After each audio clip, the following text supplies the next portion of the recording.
Berhenti jangan nyanyi.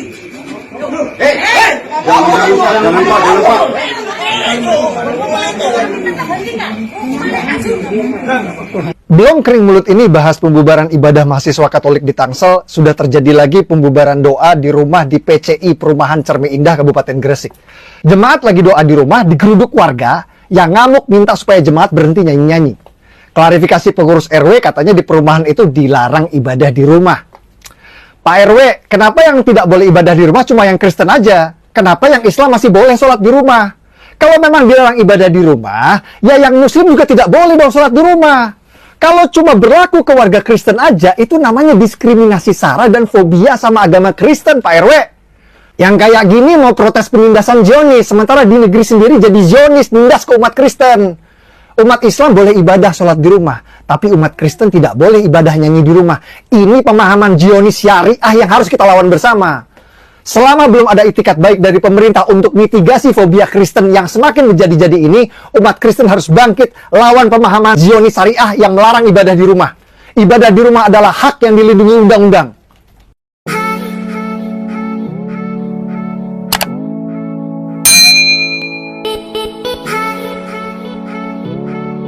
Malu saya. Orang Islam menangan kok. Adzan di mana-mana fine. Kampung saya 60% Katolik, adzan nggak ada masalah. Subuh adzan nggak ada masalah. Ini orang beribadah di rumahnya kok Anda halang-halangi. Kita nggak fair, Pak. Artinya apa? Kita tidak bisa membawa rahmat yang baik. Kalau itu kita lakukan, yang terancam apa? Kebinekaan.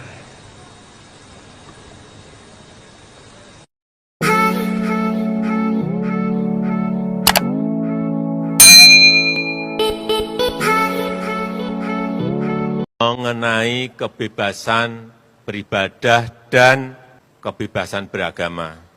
Ini hati-hati. Ini yang beragama Kristen, Katolik, Hindu, Konghucu, hati-hati. Ini memiliki hak yang sama dalam beribadah. Memiliki hak yang sama dalam kebebasan beragama dan beribadah. Hati-hati. Beragama dan beribadah itu dijamin oleh konstitusi kita, dijamin oleh Undang-Undang Dasar 1945, pasal 29 ayat 2. Sekali lagi, dijamin oleh konstitusi. Ini harus ngerti. Dandim, Kapolres, Kapolda, Pangdam harus ngerti ini. Kejari, Kejati.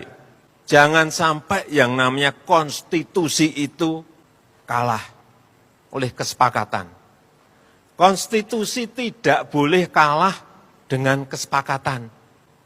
Ada rapat FKUB misalnya, ini misalnya, sepakat tidak memperbolehkan membangun tempat ibadah. Hati-hati loh. Konstitusi kita hati-hati loh. Menjamin itu. Ada peraturan wali kota atau ada instruksi bupati. Hati-hati loh. Kita semua harus tahu masalah ini.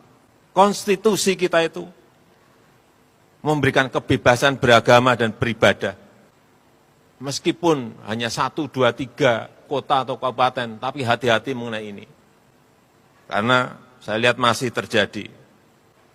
Kadang-kadang saya berpikir sesusah itukah orang yang akan beribadah.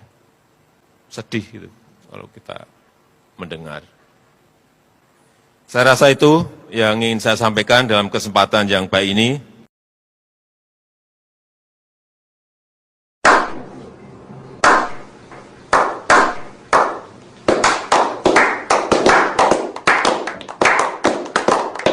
Teman-teman, kita pertama kali saya ingin menyampaikan ya, kita turut prihatin ya, turut merasa sedih sekali ya, di mana beberapa hari ini ya terjadi sebuah kriminal yang beruntun ya, para kriminal agama ya, orang-orang yang mengaku beragama tapi melakukan tindakan-tindakan kriminal, teman-teman.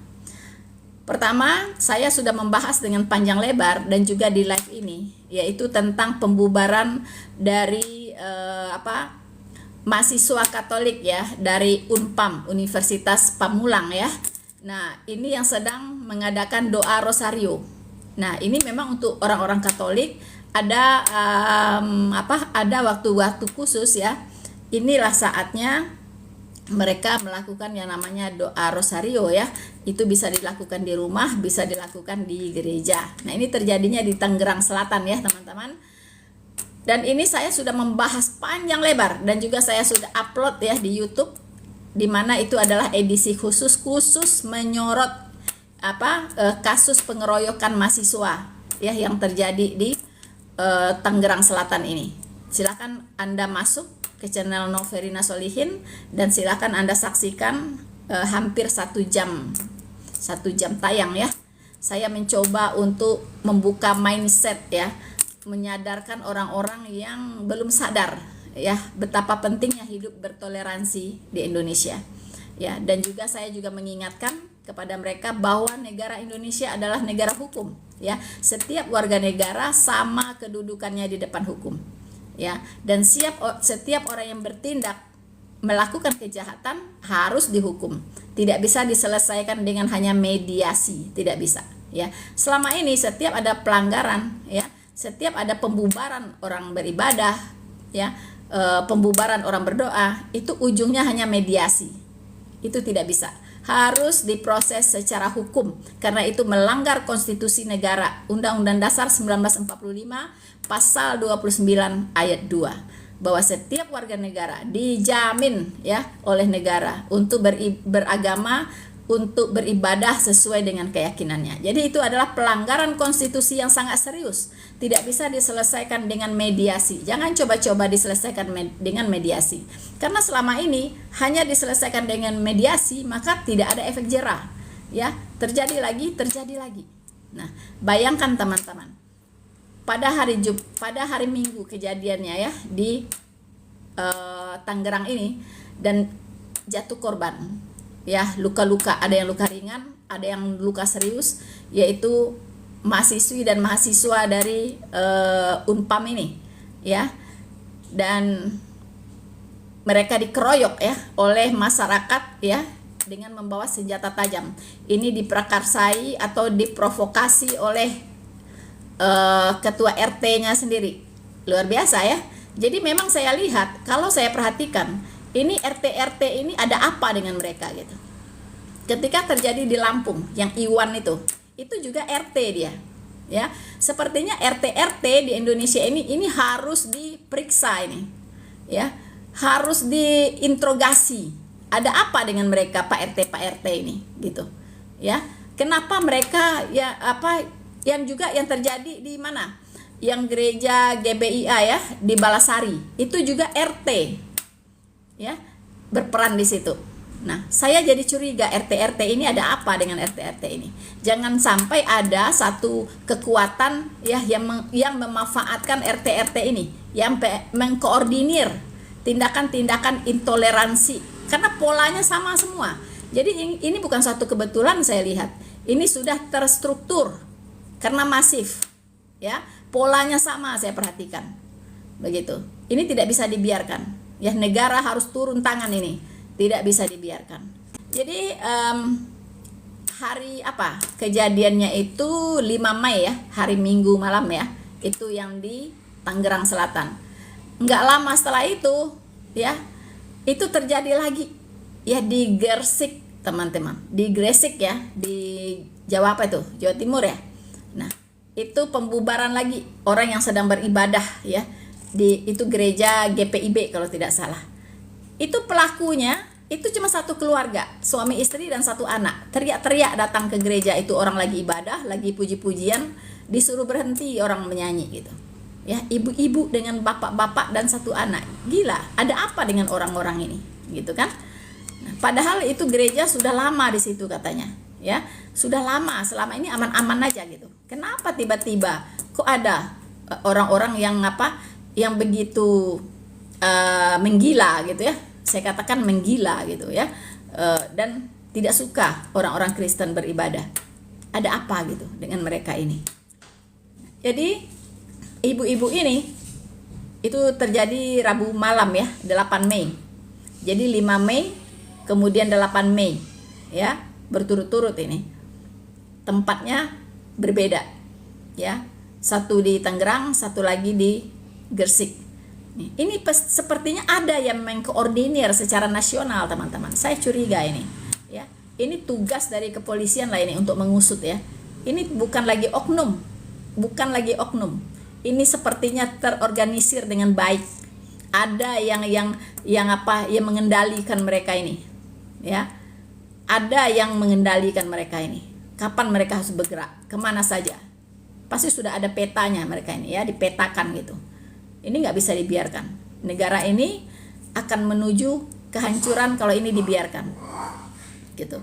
Karena teman-teman yang non Muslim ya di daerah timur sana juga sudah mulai gerah, gitu, ya kan? Apalagi yang jadi korban di mana, di Tangerang ini mereka dari timur, teman-teman, ya. Jadi jangan sampai bergejolak ya Indonesia ini. Saya sudah katakan kalau memang tidak bisa diselesaikan masalah intoleransi ini, yuk kita bagi Indonesia ini menjadi 2 bagian, ya. Dengan baik-baik kita membelah diri saja, ya. Muslim ke barat, non-muslim ke timur. Tidak usah pakai perang, karena perang itu cost-nya tinggi. Tidak ada yang diuntungkan kalau perang saudara, tidak ada yang diuntungkan.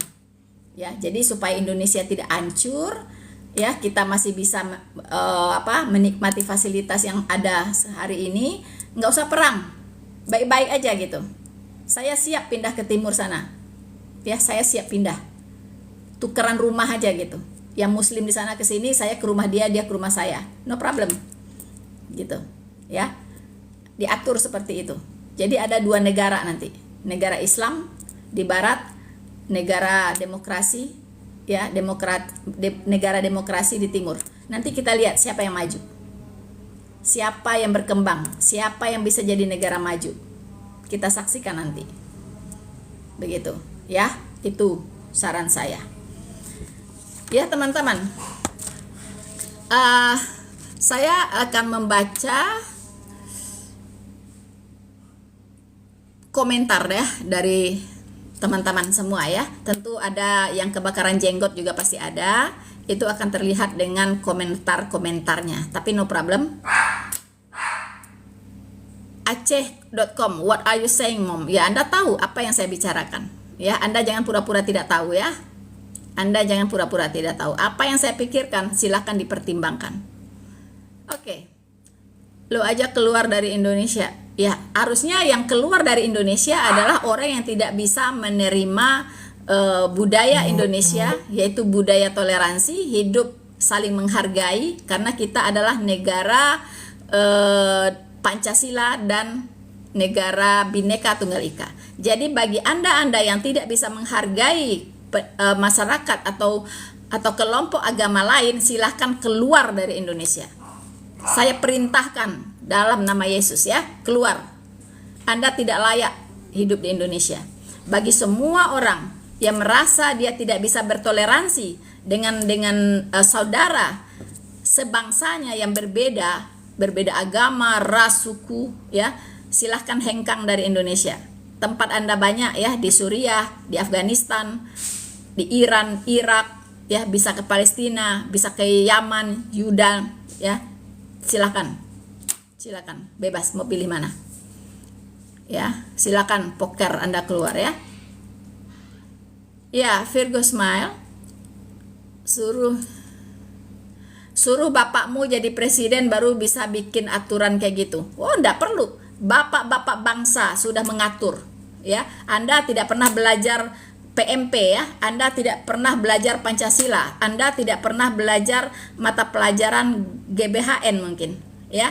Saya adalah generasi angkatan 60-an ya. Saya belajar dari SD, saya udah belajar Pancasila, saya udah melakukan penataran P4 sering, waktu masuk SMA penataran P4, waktu masuk kuliah juga penataran P4 ya, dan Pancasila diajarkan dari SD. Oke? Nah, jadi Saya tahu persis seperti apa marwah dari negara Indonesia ini. Tidak ada yang bisa hidup di sini kalau tidak toleran, tidak bisa. Ya, yang tidak bisa toleran hengkang silahkan keluar dari Indonesia. Saya tegaskan, ya. Yang tidak bisa toleran, Anda tidak layak tinggal di Indonesia. Oke? Atau Anda pergi tinggal ke bulan juga bisa, ke planet lain terbuka untuk kalian hidup, ya. Silahkan. Jangan di Indonesia. Karena Indonesia tidak ada tempat untuk orang yang tidak toleran. Oke? Paham?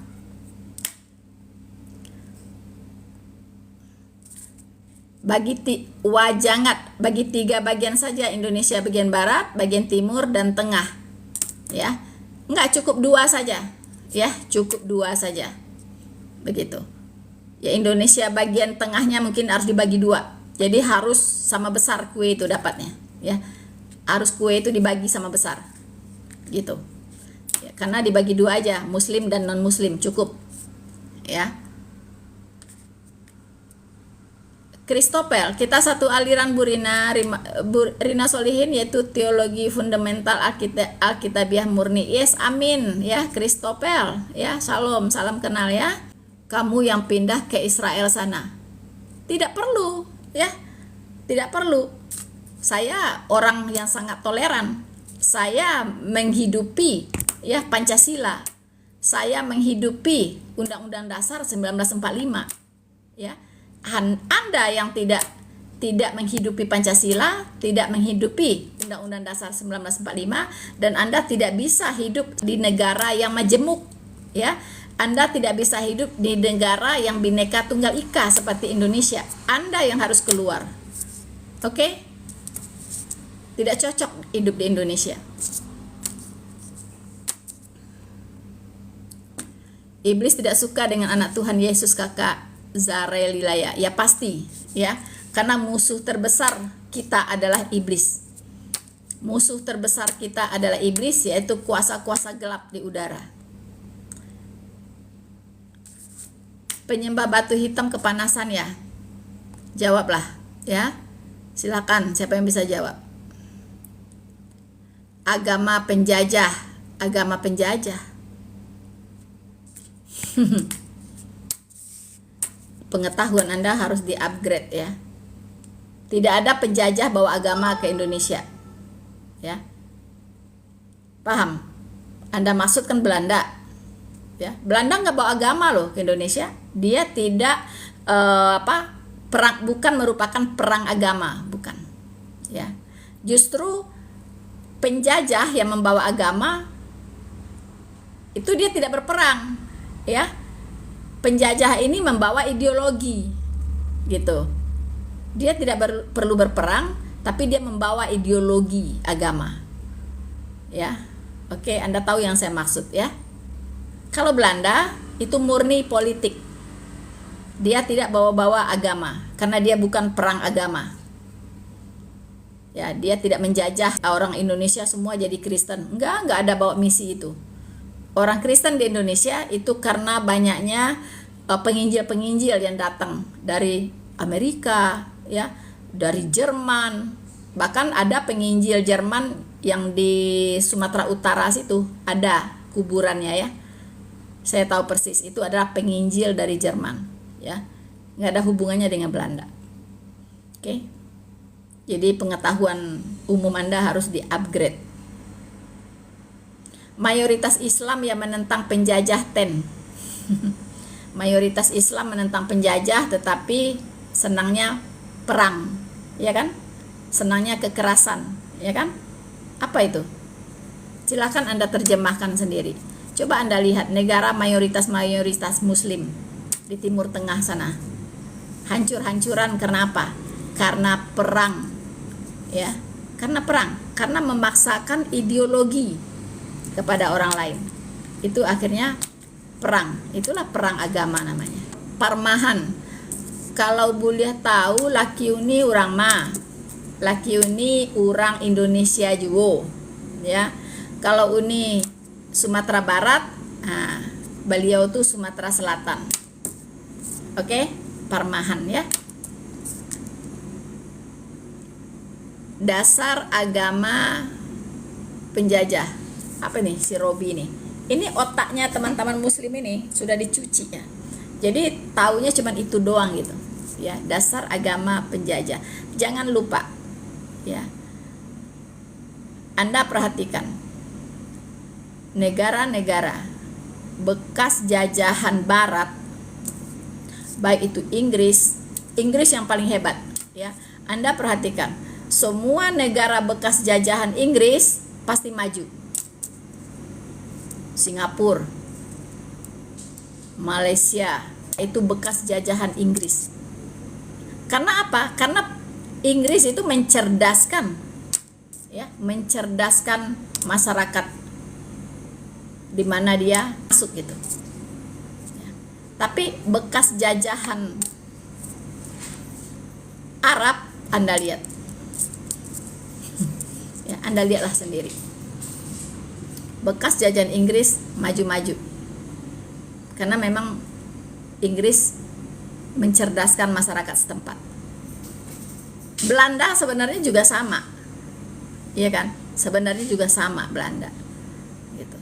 Orang-orang dulu ya, orang-orang dulu atau pemimpin-pemimpin kita yang sekolah Belanda itu cerdas-cerdas rata-rata. Kalau nggak perang ya nggak terusir Belanda. Atak nggak perang, atak. Kalau nggak perang ya nggak terusir Belanda. Ya, itu wajar. Nggak perang nggak terusir Belanda. Memang Belanda ingin merampas kekayaan alam kita. Dia nggak peduli dengan agama Anda. Ya, dia fokusnya adalah merampas kekayaan alam Indonesia seperti rempah-rempah, ya hasil bumi dan lain-lain.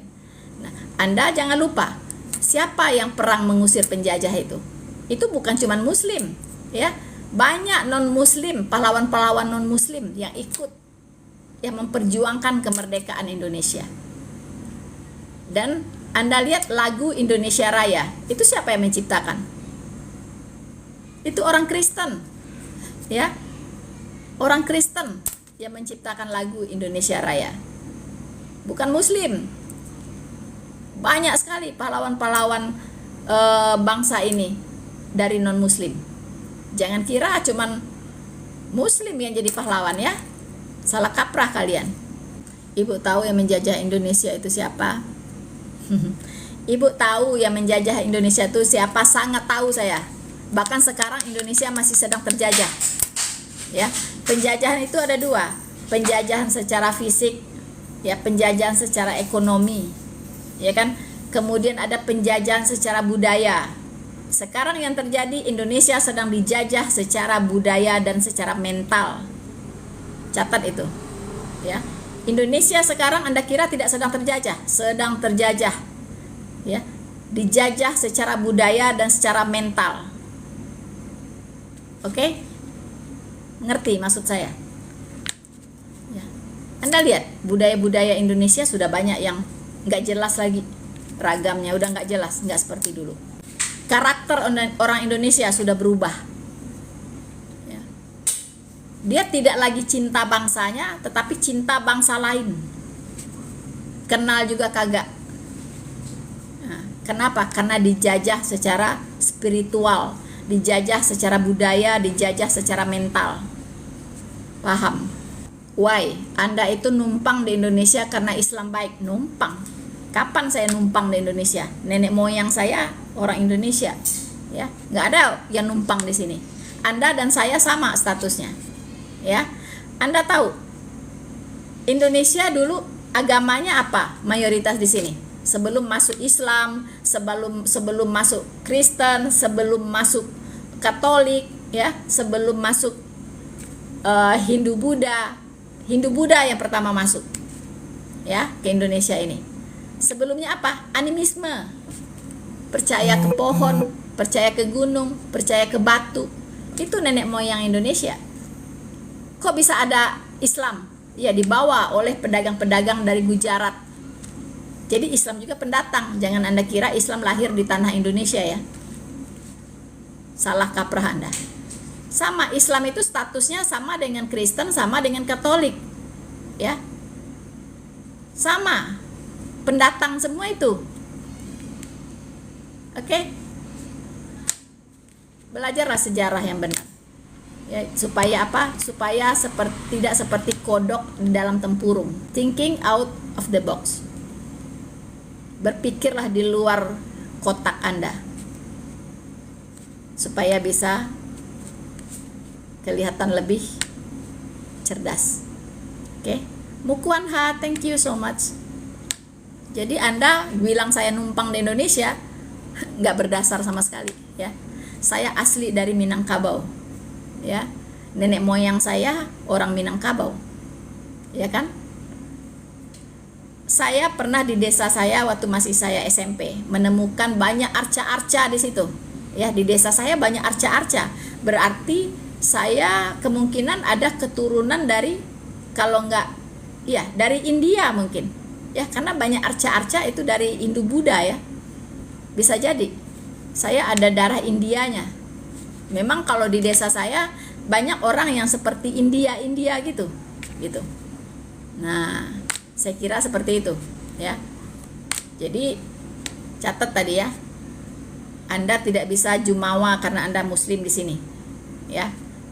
Islam, Kristen, Katolik, Hindu, Buddha, semua pendatang ke Indonesia. Tidak ada yang asli Indonesia, itu nggak ada. Ada animisme, ya. Oke. Jadi be smart. Mas Parmahan, masih muslim laki Uni sampai kini nih? Enggak. Ya. Uni batobat tarimo Yesus tahun 2000 ampe. Suami Uni ikut 3 bulan setelah Uni menyatakan diri jadi Kristen. 3 bulan sebedanya. 3 bulan. Ya, jadi enggak lama-lama. Oke.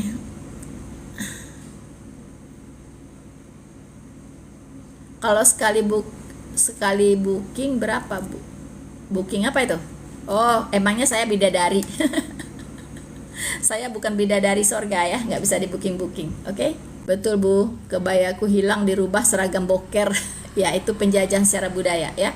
Mana lagi ada wanita-wanita Indonesia yang seperti Ibu Kartini. Saya waktu masih kecil, teman-teman, ya, dari TK sampai saya perguruan tinggi selesai, itu masih ada budaya, ya, yang namanya parade. Kalau di 17 Agustus itu, ya, kami anak-anak sekolah, para siswa atau mahasiswa juga, ya, itu berpakaian adat nasional, ya. Ada yang berpakaian Bali, ada yang berpakaian Jawa, ada berpakaian Manado, ya. Seluruh Indonesia, pakaian adat seluruh Indonesia diperagakan, diparadekan. Itu kami berarak, ya.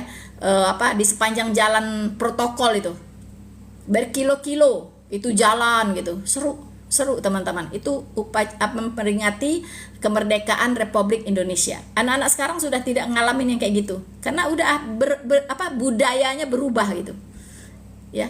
Kami dulu pakai gebaya, pakai beragam-ragam pakaian adat. Sekarang kalau anak-anak ditanya ini pakaian adat dari daerah mana, nggak ada yang tahu, ya. Bukan mungkin lagu Indonesia Raya aja ada yang nggak hafal gitu. Nah, itulah perubahannya, ya, perubahannya sedemikian dahsyatnya, teman-teman, ya. Mungkin disuruh baca Pancasila, 5 butir Pancasila, mungkin banyak yang nggak hafal anak-anak sekarang. Karena beda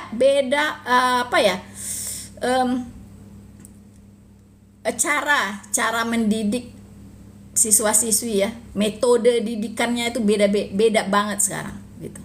Metode pendidikannya beda, ya, kurikulumnya beda gitu.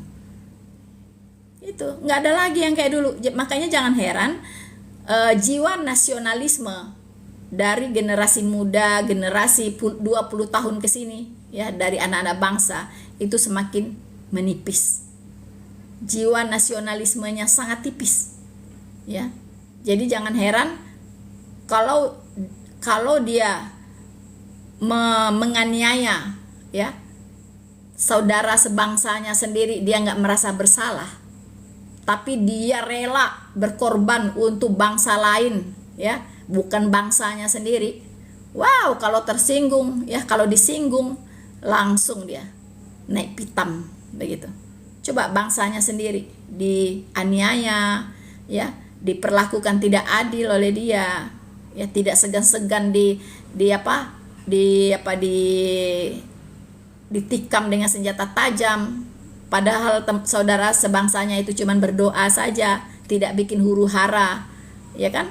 Bukan melakukan kejahatan, hanya sekedar berdoa, hanya sekedar beribadah, ya. Begitu, bangsanya sendiri dimusuhi sedemikiannya, ya. Tapi dia membela bangsa lain, entah apa isi kepalanya seperti itu, nggak paham saya. Oke, begitulah hasil ya dari metode pendidikan yang selama ini dijalankan. Jauh dari rasa kebangsaan, cinta tanah air, jauh gitu. Jadi kalau saya jadi menteri pendidikan, saya putar balikkan semuanya teman-teman, ya. Saya kembalikan ke kurikulum yang lama, di mana moral, etika, ya, pendidikan moral, pendidikan Pancasila, ya, pendidikan tentang kebangsaan itu harus ditanamkan dari taman kanak-kanak, dari TK. Memperkenalkan kepada mereka budaya-budaya bangsa yang beragam ini, ya. Memperkenalkan kepada mereka lagu-lagu daerah dari berbagai daerah di Indonesia.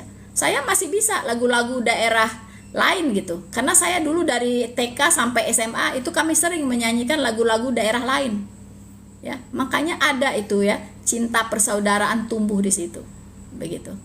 Cinta bangsa dan negaranya tumbuh di situ. Dari kecil kita sudah diajarkan untuk bertoleransi, untuk mengerti bahwa kita ini terdiri dari banyak bangsa, suku, agama, dan ras, adat istiadat. Nah, itu ditanamkan dari kecil. Tidak seperti sekarang gitu, ya. Tidak seperti sekarang. Ini udah salah kaprah ini bangsa ini, ya. Dalam metodologi pendidikannya sudah salah kaprah. Jadi hasilnya pun kita lihat sekarang, gitu.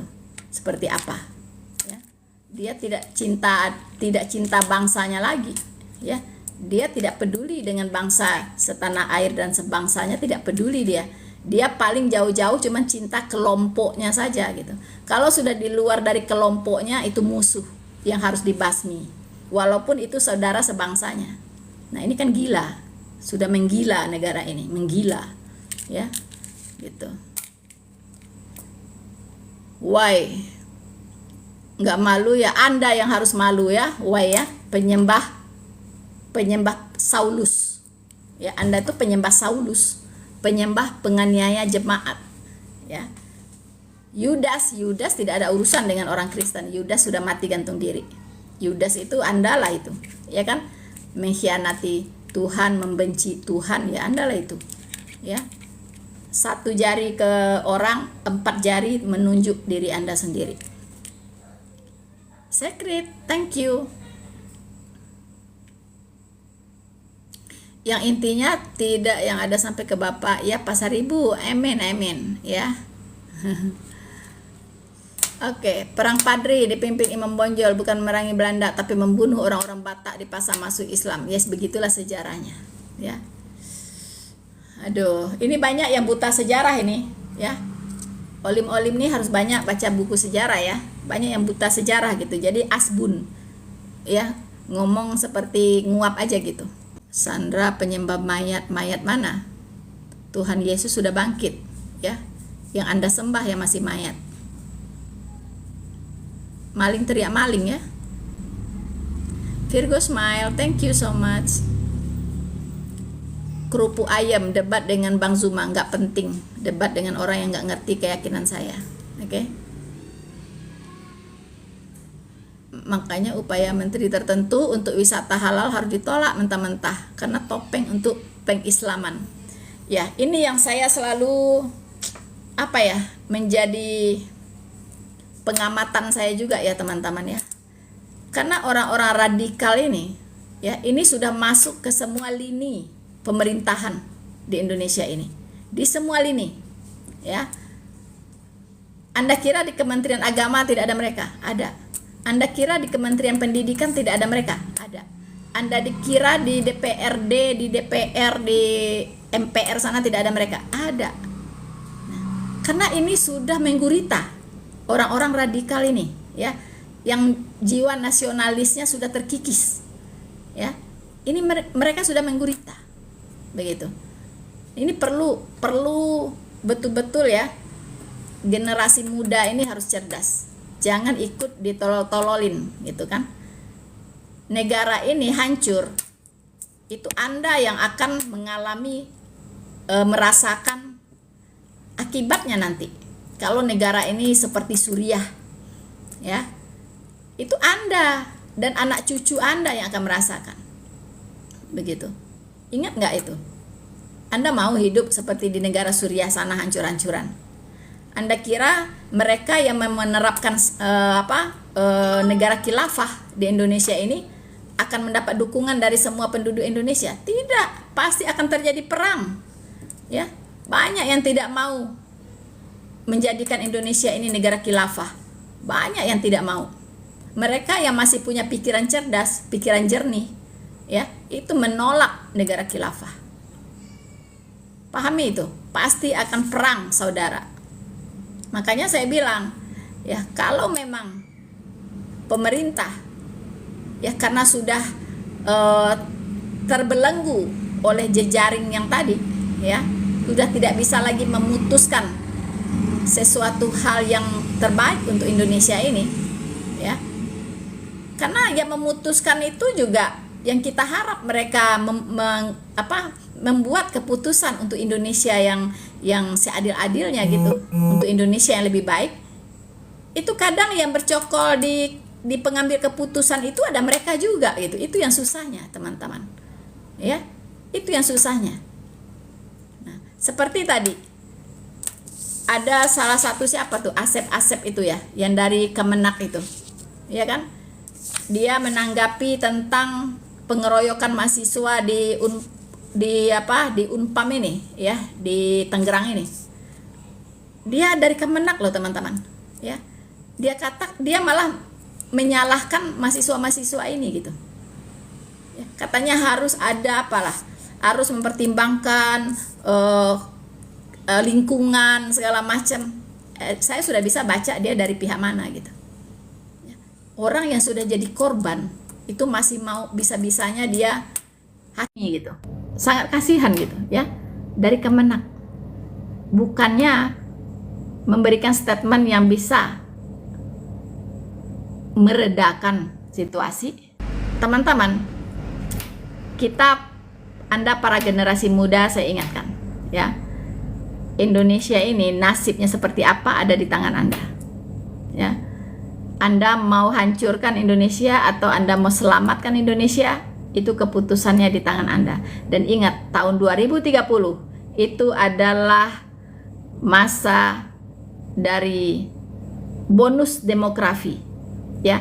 Artinya jumlah pemudanya lebih banyak daripada orang tua dan anak kecil. Bonus demografi, banyak pencari kerja, banyak sekali generasi muda yang membutuhkan pekerjaan, ya, karena jumlah mereka membesar, membengkak. Seperti gerundang, Anda tahu gerundang? Ya, sebelum jadi kodok itu ada namanya gerundang kalau bahasa Minang. Yang apa itu ya? Apa namanya itu? Yang begini terus bulat di tengah itu. Kemudian kalau dia berproses jadi kodok, apa itu namanya? Saya taunya gerundang ya. Nah, itu teman-teman ya. Jadi di masa bonus demografi nanti itu yang terancam adalah Anda, ya. Anda para generasi muda Indonesia. Kalau Indonesia ini kacau, catat, para investor akan lari dari Indonesia, akan pindah ke negara yang lebih kondusif. Ya. Mereka tidak mau rugi. Ya. Pasti para investor, pabrik-pabrik banyak yang ditutup. Ya kan? Para pemberi kerja mendingan dia pindahkan modal ke negara lain. Ya kan? Untuk bisnisnya. Lalu di Indonesia Anda mau kerja apa? Kalau banyak pekerjaan yang hilang, ya, kantor-kantor banyak tutup, pabrik-pabrik banyak tutup, ya kan? Akhirnya apa? Ya, investor takut rugi, gitu. Emangnya cuma Indonesia tempat berbisnis? Banyak, seperti Vietnam, Thailand, ya kan? Itu kondusif sekali untuk investor. Mereka akan lari ke sana. gitu. Nggak ada yang mau tinggal di Indonesia. Pasti itu. Lalu Anda mau kerja di mana? Ya, mau jadi petani udah nggak mau, ya kan? Hah? Masa S1 mau nanam singkong, nggak mau ya? Iya kalau ada lahan. Kalau nggak ada lahan bagaimana? Anda mau nanam apa? Mau nanam di mana? Pikirkan itu, ya. Jadi bagaimana bangsa ini ke depan? Ini harus Anda tentukan pada hari ini. Tergantung sikap Anda hari ini. Bagaimana Anda bisa menyelamatkan Indonesia? Jangan sampai Anda mendukung kelompok-kelompok radikal. Itu kuncinya. Mengapa Singapura itu sangat menutup rapat pintu untuk masuk orang-orang radikal? Anda tahu mengapa? Untuk memprotek ya masyarakat atau rakyat Singapura dari pengaruh nilai-nilai radikal yang akan merusak Singapura.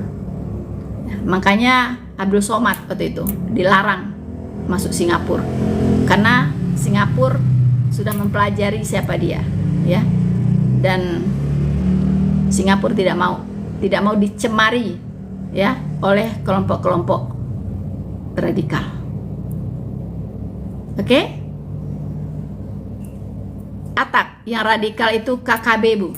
Nah, Anda belajarlah sejarah ya. Anda belajar mengapa KKB seperti itu. Apa penyebabnya? Apa penyebabnya? Ya.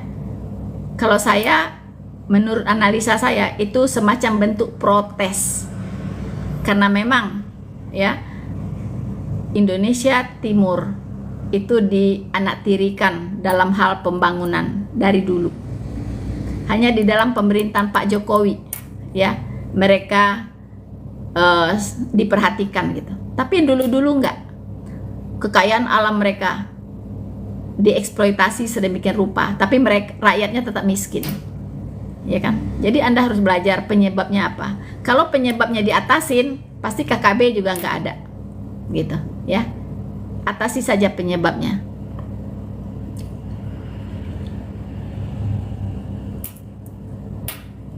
Yes, there 88. Nah. Rashid Anwar. Jangan baca-cari di Sikoa. Sama kayak GAM ya. Sama itu, sama ya. Singapura orang yang jujur-jujur, kurang jujur di hati takut miskin. Singapura orang-orang kurang saya nggak yakin Singapura orang-orangnya kurang jujur ya. Singapura semua suku bangsa hidup di sana ya, dan mereka hidup dari perekonomiannya bukan bersumber dari sumber daya alam ya, tapi dari perdagangan. Tidak ada orang yang mau menjalin hubungan perdagangan dengan orang yang tidak jujur. Ya, tidak mungkin. Jujur itu nomor satu untuk bisa dipercaya orang ya. Jadi jangan sembarang bernarasi Anda ya.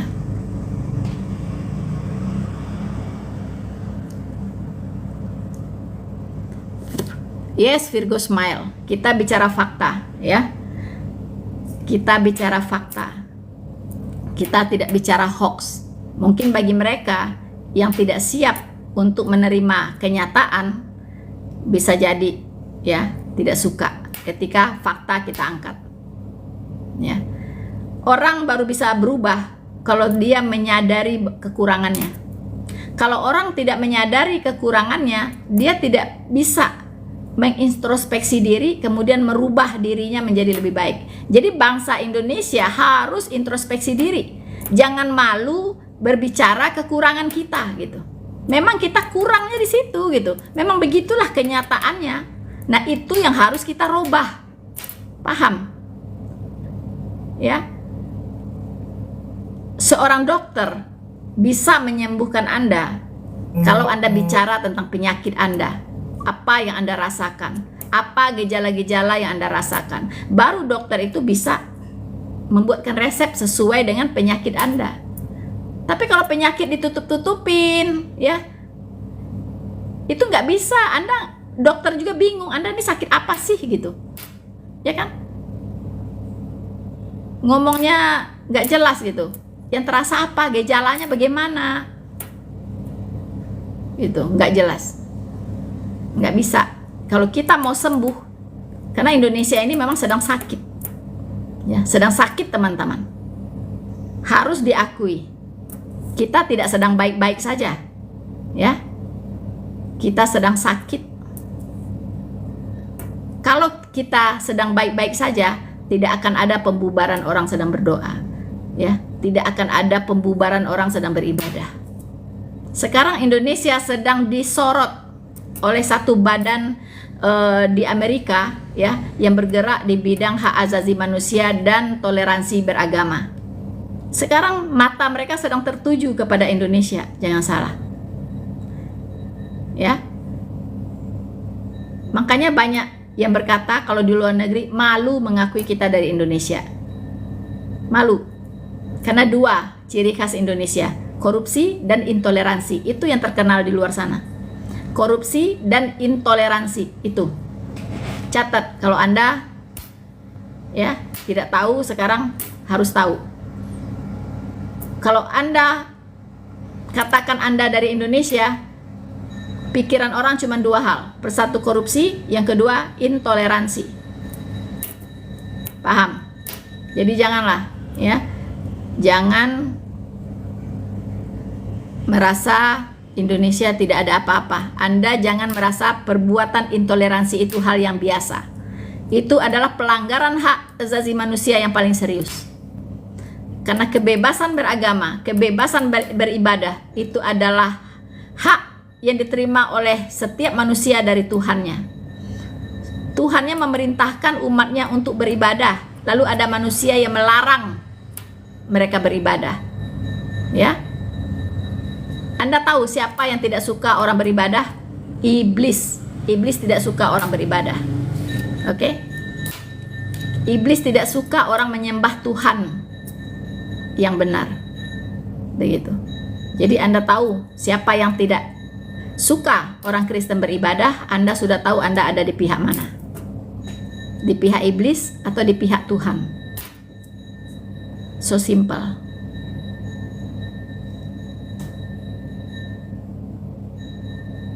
Yes, Raja, ya.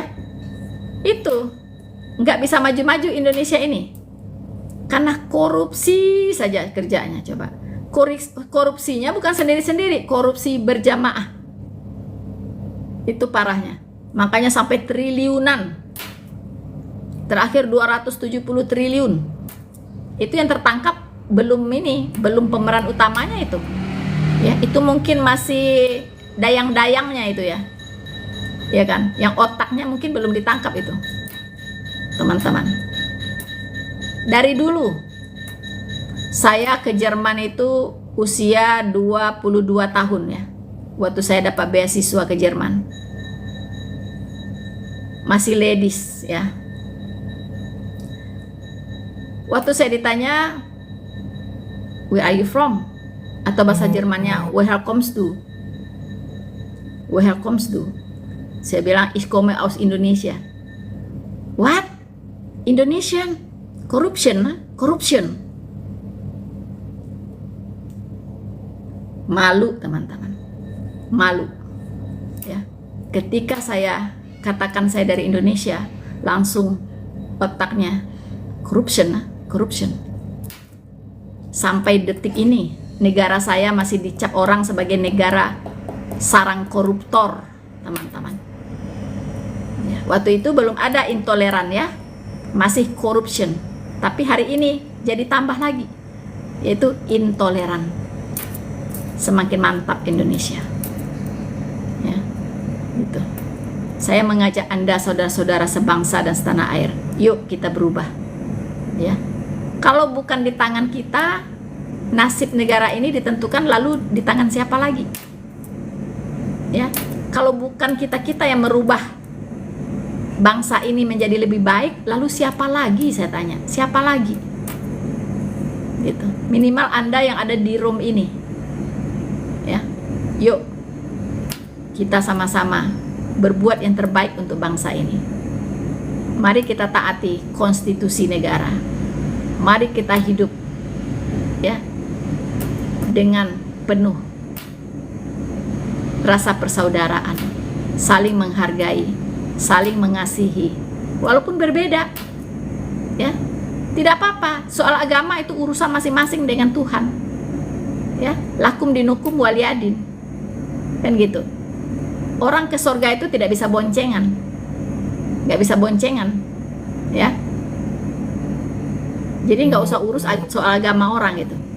Yuk kita bersinergi ya untuk membangun negara ini. Anda bisanya apa? Anda punya skill apa? Yuk kita sama-sama. Gitu. Ya. Setiap orang punya talenta masing-masing. Setiap orang punya skill, punya kelebihan masing-masing. Gunakan itu kelebihan-kelebihan kalian, kelebihan-kelebihan kita semua untuk membangun negara ini. Ya, menjadi lebih baik. Begitu. Itu ya yang harus kita pikirkan. Kalau soal ibadah saja sudah tidak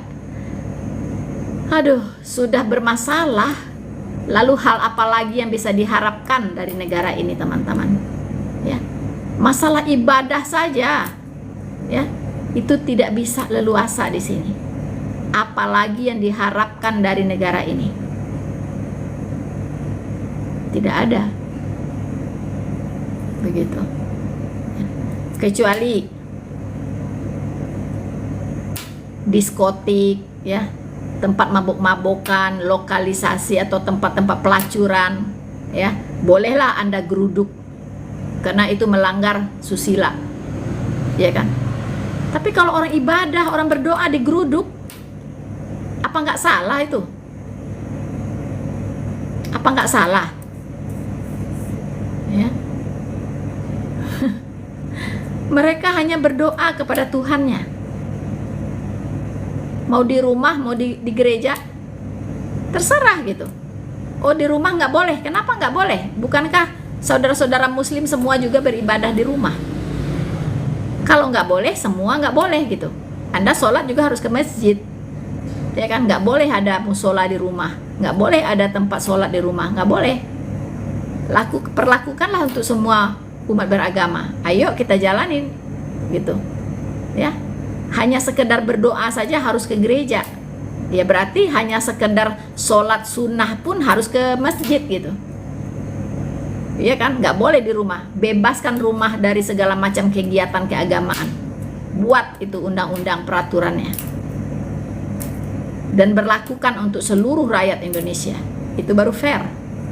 Jangan sampai kelompok yang melarang-larang ini justru dia ibadahnya di rumah gitu, melarang orang lain, umat agama lain beribadah di rumahnya.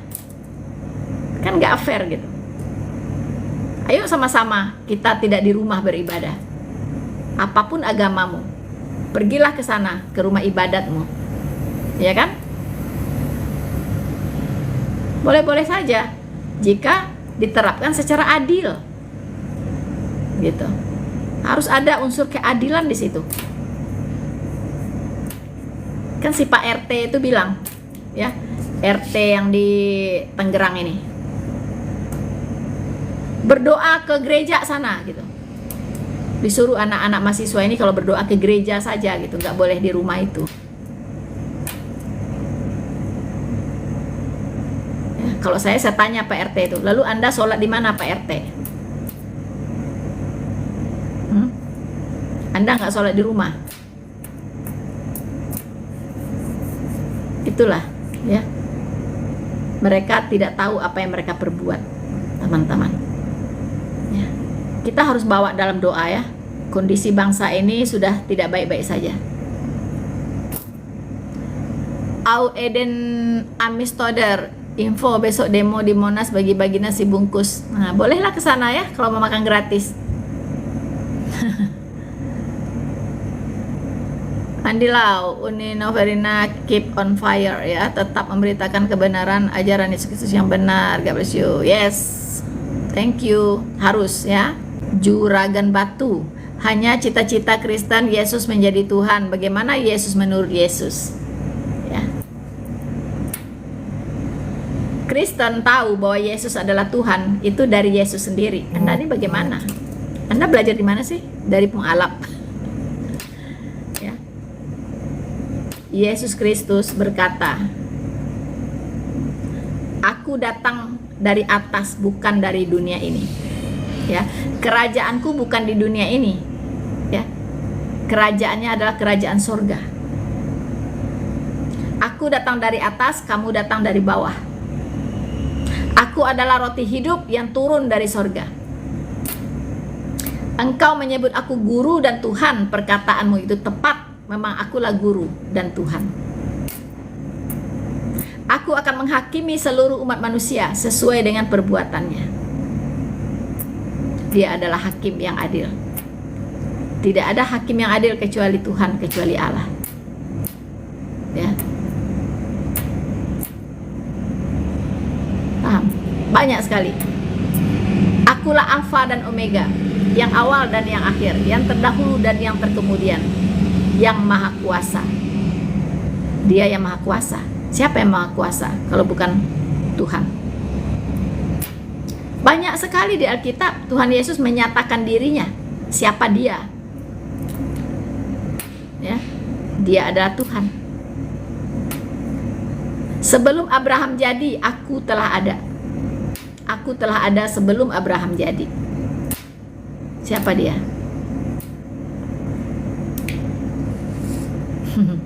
Jadi Yesus itu ada bukan saat dia dilahirkan, ya, baru dia ada, bukan.